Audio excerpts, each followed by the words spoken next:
Hola, ¿qué tal? Lo primero de todo, buenas tardes. Estoy la verdad que encantada de estar aquí. Para mí es un placer acompañaros esta tarde y poder ser la moderadora de la mesa redonda. Me voy a presentar porque no me conocéis y probablemente mi nombre, la verdad que ni os suene.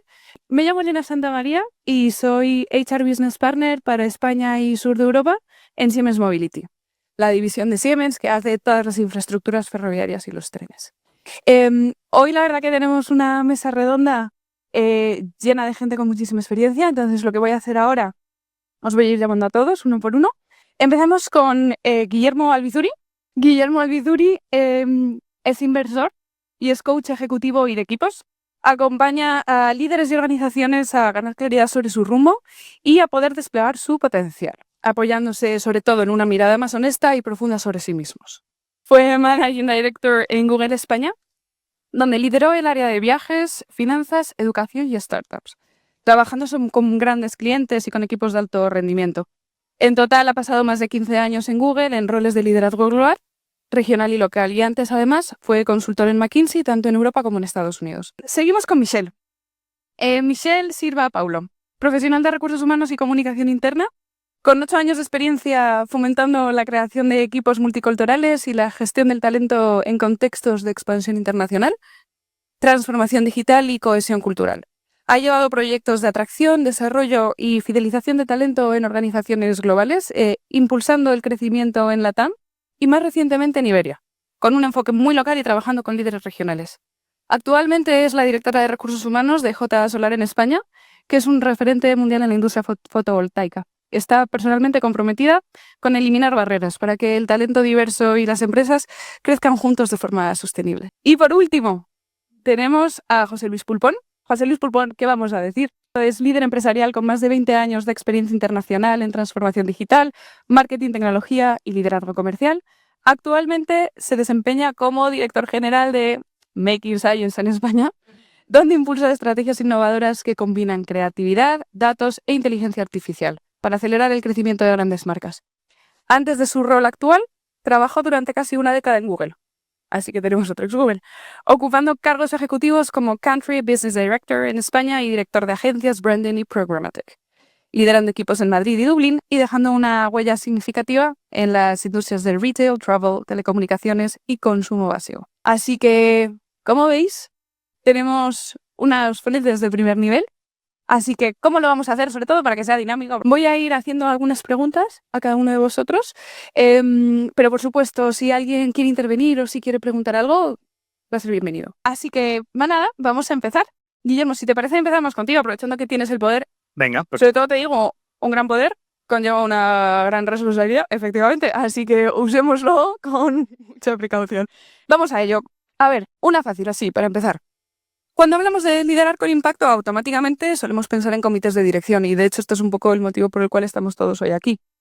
En tu opinión y en tu experiencia, ¿qué papel juega el middle management en la construcción de un liderazgo con impacto en la organización y cómo pueden ellos liderar con el ejemplo sin tener al final una autoridad formal? o sea, una de las cosas que yo me he dado cuenta en estos 20 años o más de trabajo corporativo es que, y lo vi cuando estaba de consultor y luego también trabajando en Google con grandes empresas, y ahora pues como coach de equipos y de organizaciones, es que hay dos tipos de estructura organizativa, ¿no? Está la oficial y luego está la formal y luego está la informal.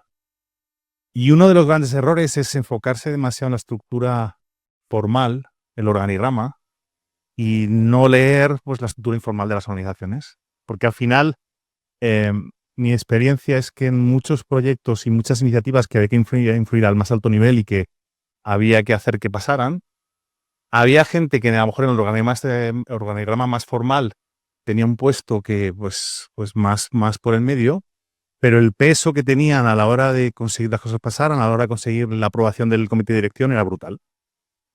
Y ahí tengo dos reflexiones. Una es cómo convertirse en esas personas eh, si estamos en una posición que no es una posición pues de comité de dirección, y luego cómo encontrarlas, porque creo que también para los líderes y C-level es importante conocerlas bien porque al final son gente muy clave que mueve muchas cosas.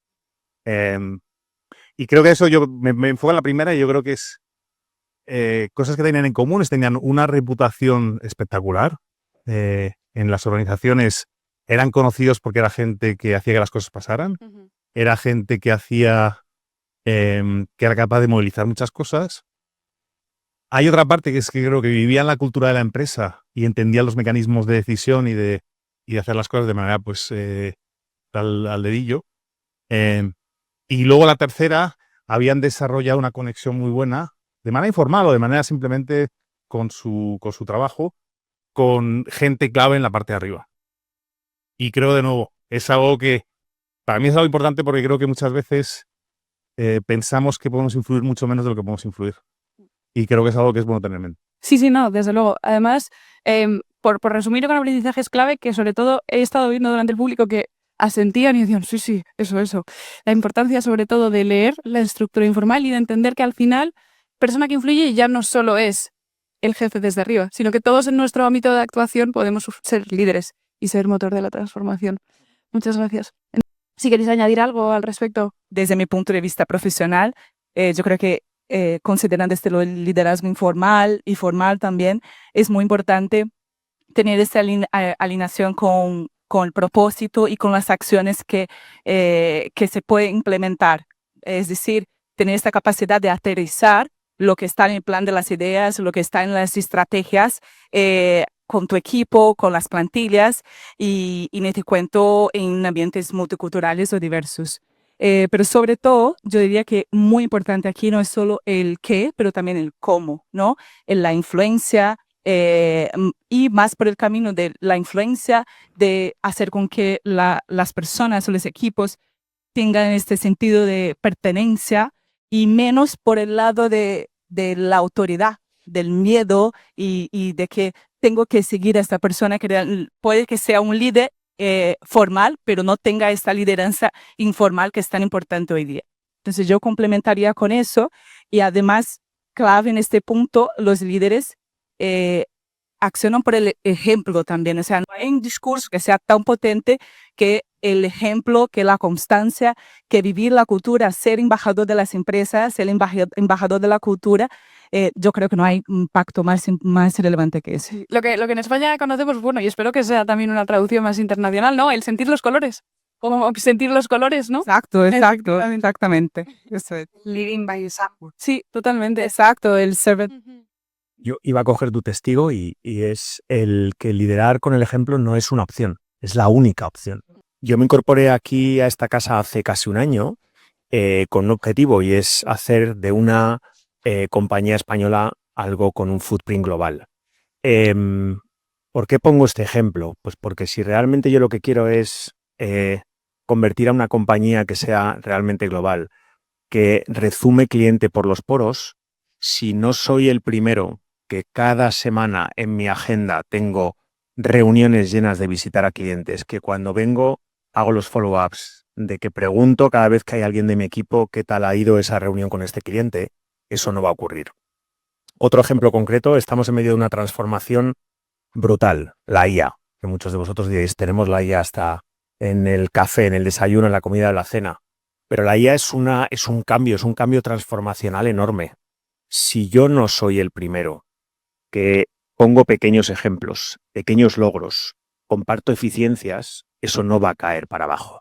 Si en el comité de dirección todos los lunes por la mañana yo no pregunto qué es lo que estamos haciendo que está teniendo impacto con los clientes, eso no va a ocurrir. Si no me aseguro de que eso esté ocurriendo semana sobre semana, esa transformación no va a ocurrir. Y somos una compañía que vende servicios de la IA, que tenemos soluciones de IA.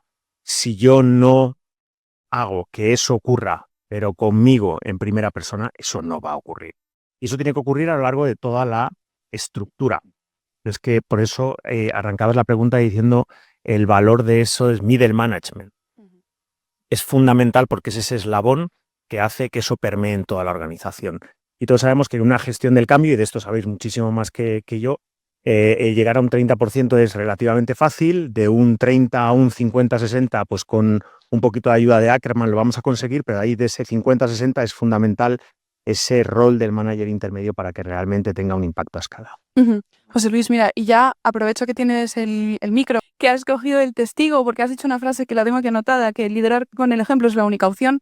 Y esta pregunta es un poco obligatoria, ¿no? Porque hablamos de liderar con el ejemplo, hablamos de gestionar conversaciones cruciales. Entonces, a mí me gustaría saber, en tu caso, cómo, o en tu experiencia, ¿hay una manera correcta o cómo se lidera desde el ejemplo en situaciones difíciles, en situaciones cruciales o más complicadas? Pues yo para mí lo voy a simplificar en una palabra, se llama disciplina. ¿Disciplina en qué sentido la disciplina? Pues que efectivamente si yo he aprendido, porque tenemos un super profesor a nivel de conversaciones cruciales y tengo que asegurarme de que esta transformación de la IA está pasando y en el llegar a ese 50% de adopción de todo el management, de todo el comité de dirección de España, pues está ocurriendo, para que pase de ese 50 a ese 80 o 90, tengo que tomar decisiones. Y esa es una disciplina. Primero tengo que acompañar, tengo que ayudar, tengo que explicar primero el por qué esto es importante para la organización y para nuestros clientes. En segundo lugar, tengo que contar con alguien que me ayude a formar en estas nuevas skills. Y tercero, si no ocurre, tendré que tomar eso es disciplina, es seguir ese proceso de explicar el por qué, ayudar a formarse y si no ocurre, pegar toques de atención utilizando conversaciones cruciales y si está ocurriendo, pues premiarlo. Pero efectivamente es la disciplina en ser consistente, liderar con el ejemplo, ser consistente y la disciplina en si no ocurre, hacer lo que ocurra y si no tomar decisiones. No, definitivamente. Al final el valor de la perseverancia, y yo creo que aquí estaremos todos de acuerdo, es indispensable. Y también comentas algo que me gustaría rescatar y que muchas veces yo creo que perdemos a veces el enfoque, que es que a veces la gente si no hace las cosas no es porque no sepa, es porque no quiere. O sea, no es porque no quiera, perdón, es porque no sabe. Perdón, lo he explicado al revés. Entonces está muy bien traído esto que comentas, porque creo que es importante que muchas veces recordemos que si la gente no hace las cosas, no lo hace con mala intención. Muchas veces sí, pero habrá muchas otras veces que simplemente sea porque no tienen las habilidades suficientes. Pero bueno, de todas formas, Michelle, oye, Guillermo, me gustaría también saber vuestras impresiones al respecto. A ver, yo creo que una de las cosas que decía más José sobre lidiar con el ejemplo, ¿vale? Y es una cosa que has comentado tú antes sobre la importancia de la cultura, ¿vale? En una empresa. Yo al final, si os fijáis, la mayor parte de empresas que tienen mucho éxito suelen tener una cultura corporativa muy fuerte. Cada una es la suya diferente, pero al final algo que le ayuda a conseguir su negocio. La definición de cultura, pues voy a hablar de muchas cosas. A mí me gusta una definición que es muy simple, que es cultura es lo que pasa y lo que la gente hace cuando nadie está mirando. Y suele ser una combinación de entender bien lo que decían el Pakistán, o para qué estamos aquí, ¿no? El para qué, cuál es el objetivo de la empresa y comprender eso. Y luego una serie de pautas o de valores o de comportamientos que son clave. Me acuerdo de una charla de Jesús Encinar, uno de los hermanos que fundaron Idealista. Él hacía una reflexión, él decía, mira, en la sociedad cuando ves que hay algún problema y preguntas el por qué pasa eso, por qué, muchas veces, eventualmente todo empieza en la educación, ¿no? Y todas las soluciones y todos los problemas se solucionan con eso. En el mundo de la empresa, el equivalente es la cultura. Cuando algo no está funcionando en la empresa, pues es la cultura. Y la cultura al final no es lo que sale en la página web o unas, ¿sabes? Valores súper bonitas de, ¿sabes? Somos honestos, somos buenos, que están en la pared pero que nadie hace. La cultura empieza por los líderes y el liderar con el ejemplo es clave, porque al final vuestros equipos, si no os ven a vosotros, no es haz lo que digo, no lo que hago, sino se van a fijar mucho en esa parte. Y creo que eso, la disciplina también en la parte de cultura, con José trabajamos mucho en la cultura en Google, que es una de las partes que yo creo que han sido diferenciales para conseguir que Google tuviera tanto éxito. Teníamos que hacer la disciplina de, oye, que esto no fuera una cosa que se hacía una vez al año, es decir, vamos a recorrer los de la cultura, sino que cada día se reforzara y que todo el mundo lo tuviera muy claro. Y creo que eso es también una de las cosas clave que hay que tener simplemente. Y de nuevo, pensar que la cultura siempre existe.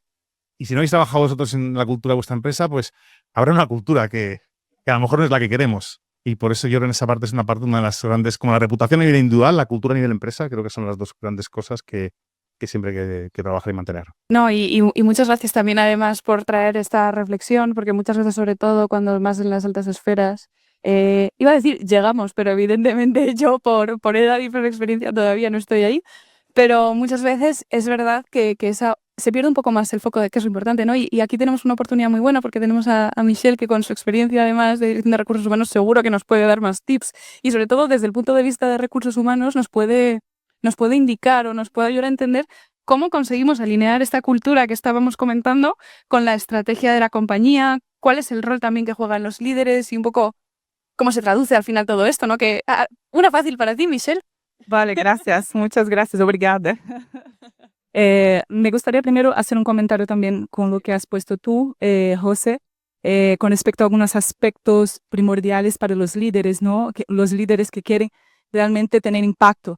Es empatía. El punto, o sea, la disciplina es fenomenal y es súper importante, pero dentro de eso, tener empatía es un pelín de humanidad, ¿no?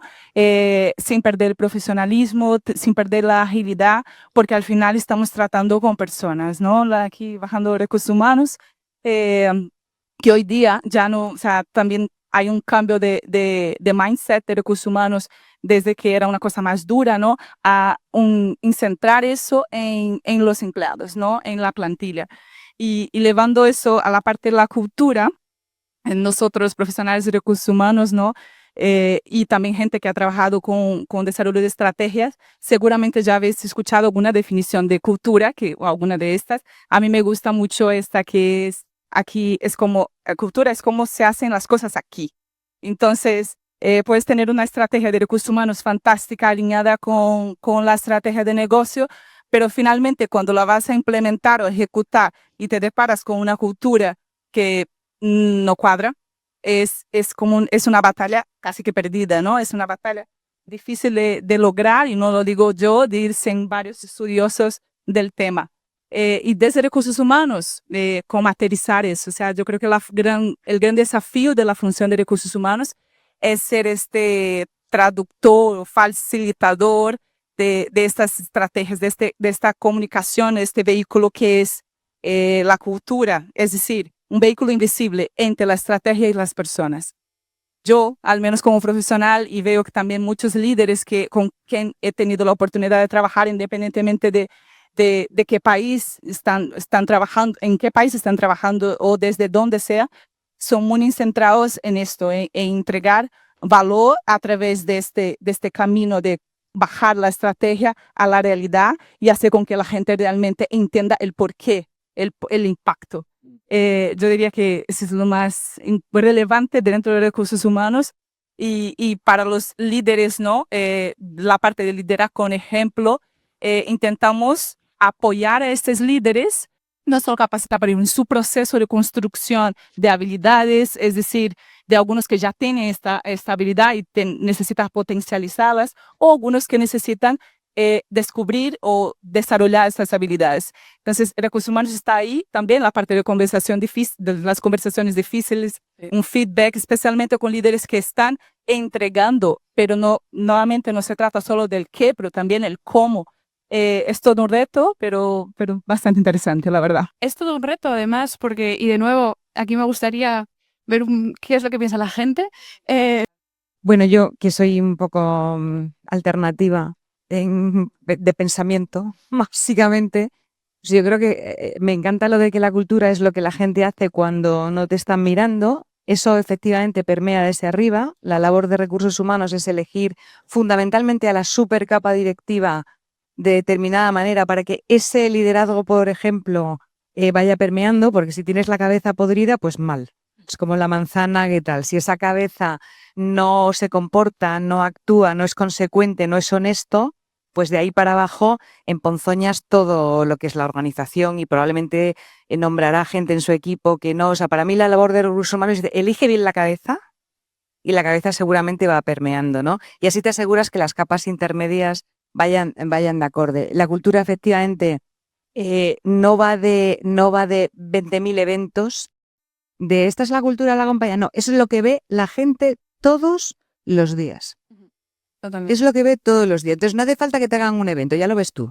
Y como somos monos y imitamos, pues al final lo que ocurre es que si tú ves que las cosas se hacen de una determinada manera en tu empresa, tú acabas haciéndolas siempre así.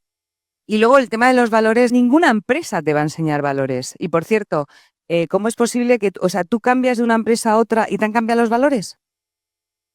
Si cogéis los valores de todas las empresas, pues seguramente no utilizan las mismas palabras, es posible que tengan detrás el mismo trasfondo, pero las interpretaciones son libres. Todos tenemos nuestra historia, como decía David, por lo cual las interpretaciones son libres de lo que se define como valores. ¿Y tú cambias? No, hombre, tú los valores los llevas contigo. Lo importante es que te hayan seleccionado por tus valores, no que la empresa te diga cuáles son los valores. Porque si te cambias de empresa, cambias de valores como de equipo de fútbol, como de partido político, como no se cambia ni de equipo de fútbol ni de partido político, ¿cómo vas a cambiar de valores? Si eso va en tu persona. Alguna capacidad también desde recursos humanos, pero más orientada a los líderes, que estas personas que están en contacto con, en un ambiente, ¿no?, multicultural, diverso, yo diría que hay algunos retos ahí adicionales, ¿no? Primero, la capacidad de poder ver los valores, interpretar los valores locales o las necesidades locales sin perder la capacidad de ver la estrategia a nivel global. Ahí estoy hablando de los valores de la empresa. Estoy de acuerdo contigo que cada uno tiene sus valores, ¿vale? Y es muy importante estar alineado con la empresa en que tú estás trabajando, con la corporación donde estás ahí desarrollando un proyecto y de alguna forma pasando buena parte de tu vida ahí. Y lo otro es tener sensibilidad y capacidad de adaptación, porque te enfrentas a situaciones como muy, muy humanas, yo diría, ¿no? Especialmente cuando hay muchos extranjeros, donde hay un proceso de reubicación y esta persona tiene que enfrentar un aspecto más cultural o emocional. Cuando un colaborador pierde su red de apoyo o su familia, que hay todo un luto a veces por detrás de eso. También hay barreras idiomáticas, incluso entre personas que hablan del mismo idioma. Desde España seguramente sabéis porque estás en contacto con muchos más países latinoamericanos, entre otras, ¿sabes? Tener esa sensibilidad de entender qué es el concepto de jerarquía o de valores entre determinadas generaciones, diferentes generaciones. Hoy día hay 3 generaciones ahora en el mercado de trabajo. Entonces, yo pondría específicamente con respecto a plantillas multiculturales y diversas estos retos adicionales que se enfrenta uno casi que a diario. Muchísimas gracias, Michelle. Creo que esto también es pregunta obligatoria para 2 personas con experiencia como directores generales. Nos encantaría también saber vuestra opinión al respecto. Recuerdo la pregunta por volver a tenerla en el marco, porque hemos tocado muchos temas muy interesantes, hacer cosas difíciles de forma humana, gestionar desde la diversidad. Así que, por volver a poner el foco en la pregunta que le hicimos a Michelle, en vuestra experiencia, ¿cómo se consigue alinear la cultura con la estrategia de la compañía? Y añadiendo, en vuestro caso, que sois directores generales, habéis tenido experiencia de director general también, ¿qué papel juega aquí recursos humanos? En primer lugar, y creo que además también María José lo ha dicho, no voy a volver a repetir, tiene que venir desde arriba. Esto tiene que venir from the top. Punto número 1.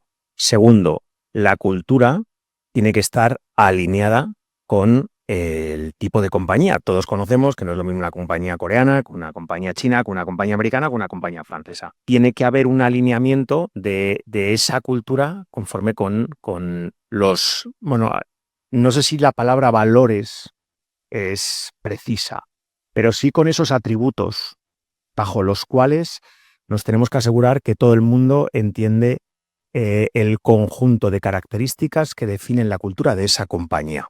¿Vale? Llamémosle valores o llamémosle atributos. Un ejemplo concreto, nosotros en Making Science somos una compañía que uno de los atributos fundamentales es crecer. La ambición de crecer, entonces esa mentalidad del crecimiento es fundamental. ¿Por qué? Porque va en el ADN de la compañía y por lo tanto es fundamental. Entonces todo tiene que estar alineado y tiene que haber una coherencia y consistencia desde un punto de vista de las personas, de la cultura y de cómo hacemos que la gente crezca, no crezca, promocione o no promocione. Y tiene que haber consistencia que vaya unida desde personas con cultura, con también el negocio. Totalmente de acuerdo. Y yo reconstruyendo sobre lo que justo acaba de decir José, os pongo dos ejemplos de cultura muy fuerte pero muy diferente y que está alineada con la estrategia y el objetivo y la misión de la empresa.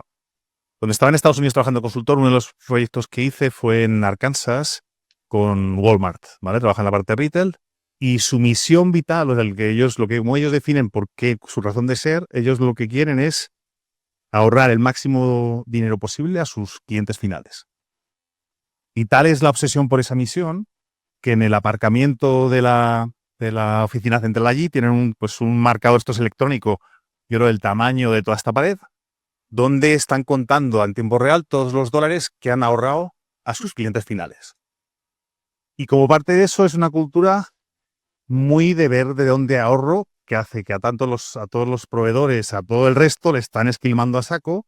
E incluso en la oficina, me acuerdo que el plato más caro de la cantina era un sándwich de pavo que eran $2 o $3. Entonces dices, oye, pues tiene una cultura que está muy alineada con, saben quiénes son y a lo que juegan, ¿no? Y en Google, donde la misión era, oye, organizar toda la información del mundo y hacerla accesible y libre para todos, era una cultura muy diferente. Era una cultura donde decía, oye, se abogaba por y hay que probar nuevas cosas, nuevos productos. Gmail empezó como un proyecto de un ingeniero. Era una cultura muy diferente con unos atributos, porque estoy de acuerdo con lo que decía María José, que valores es una cosa que es muy personal, pero atributos que al final sí que varían entre empresas porque tienen que estar alineados con el negocio y lo que quieren conseguir.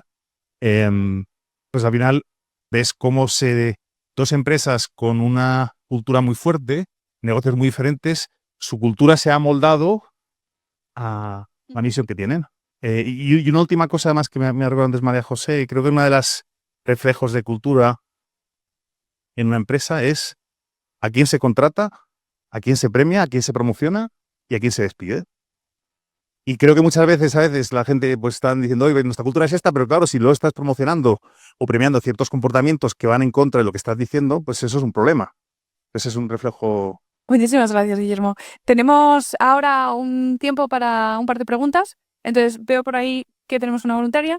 Han mencionado varios puntos, yo creo que esenciales de una corporación, el alma, el corazón, tanto que se manda desde arriba, tanto que se necesita una cultura y que si no la sabes identificar es porque la que hay tal vez no sea la mejor, pero siempre existe. ¿Cómo se crea una cultura? ¿Y cómo se crea una cultura manteniéndote en el balance sin rozar en los límites? Porque rozar en los límites de la tolerancia es malo y crea una cultura que no premia la eficiencia. Y rozar en los límites de la disciplina también es malo. Al menos la exigencia puede llevar también a la improductividad. ¿Cómo se encuentra, sé que no es una respuesta a una oración, pero cómo se logra crear ese punto medio desde arriba? Tal vez mi empresa es pequeñita, pero me encuentro con los mismos problemas que me encontraba cuando yo trabajaba en una corporación. Estaba de un lado de la pared o del otro, y eso me hacía irme. Entonces quiero no repetir exactamente lo mismo, cómo se crea la cultura, más allá de que yo hago y guío con el ejemplo, y más coordinando diferentes personalidades, porque habrán más tolerantes, más exigentes y menos exigentes. Muchas gracias por tu pregunta, Mariel. A ver, yo creo que cuanto más pequeña o más joven es la empresa, mucho más fácil. Y si pensáis, muchas de las empresas con una cultura muy fuerte y muy exitosa, viene desde los fundadores, que empezaron así, y muchas veces cuando los fundadores se van de la empresa, la cultura empieza a sufrir. Entonces, pues una empresa a lo mejor se puede elegir, ¿no? Pero inicialmente desde el principio creo que eso es clave y trabajo en muchas startups y al final es algo que miramos mucho desde el principio.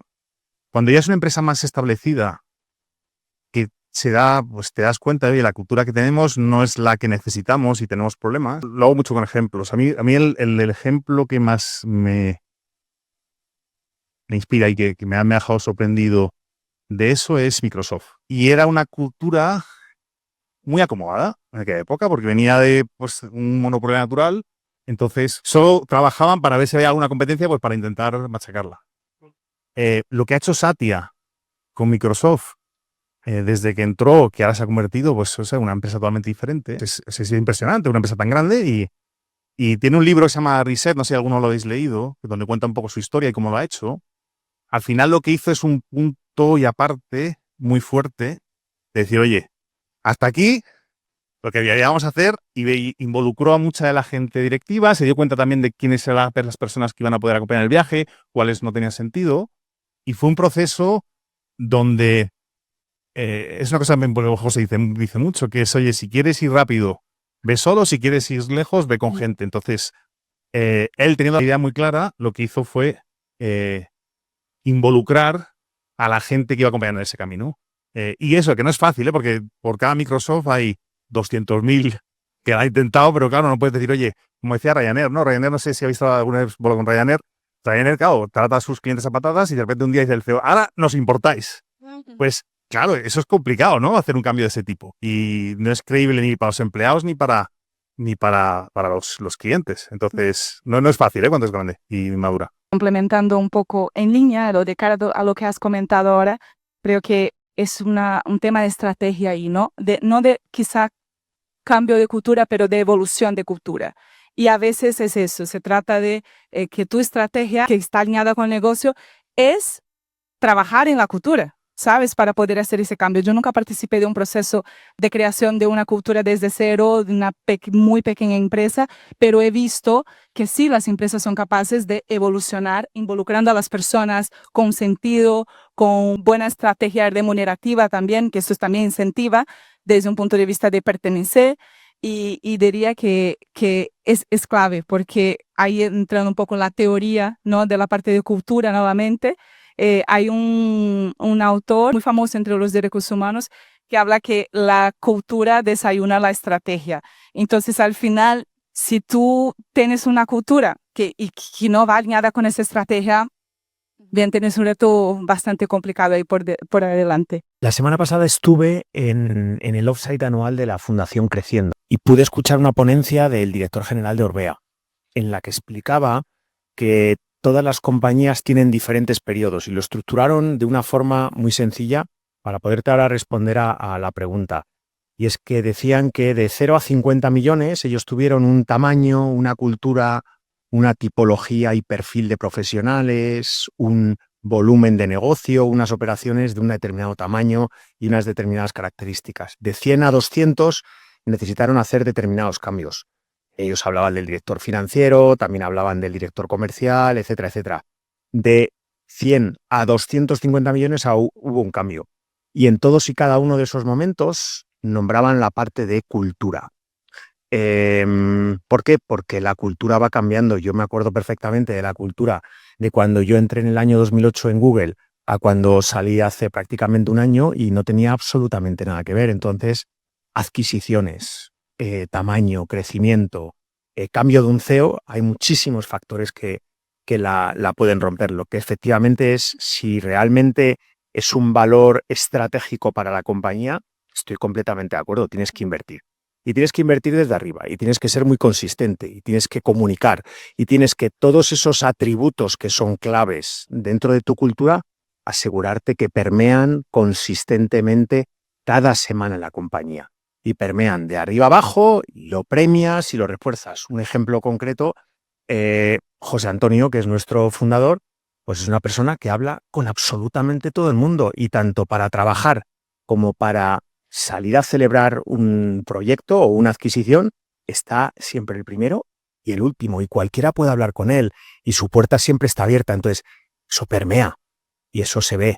Entonces, cuando tenemos también todos los all hands, aquí somos una compañía que nos lo pasamos muy bien. Entonces, cuando hay una videoconferencia cada 15 días, que es nuestro all hands, y en el que todo eso se ve desde el CEO hasta la nueva persona que ha entrado, que se le exija a todo el mundo contar un chiste cada vez que entra, que hay una serie de hechos que se van repitiendo y son los que van haciendo que eso ocurra. Pero efectivamente hay un reto, nosotros tenemos retos porque hemos comprado compañías, por ejemplo, en Georgia. Pues la cultura de una compañía de Georgia con una cultura española, pues poco a poco, debido a cómo comunicamos nuestros resultados financieros, cómo nos reunimos cada 15 días, cómo premiamos a todos los empleados que creemos que son los referentes a nivel de esos valores / atributos. Todo eso tienes que invertir y es otro proyecto. Estoy viendo que está siendo una conversación tan enriquecedora. Vamos a hacer una cosa. vamos a dejar el espacio para que podamos terminar esta mesa redonda, podamos terminar esta intervención. Lo que no se terminan son las preguntas, señores. Así que, con una cervecita, si alguna pregunta se ha quedado en el tintero o queda algo por responder, pues aprovecha también ese espacio y jugad estratégicamente. Para mí es un placer. Muchas gracias por acompañarnos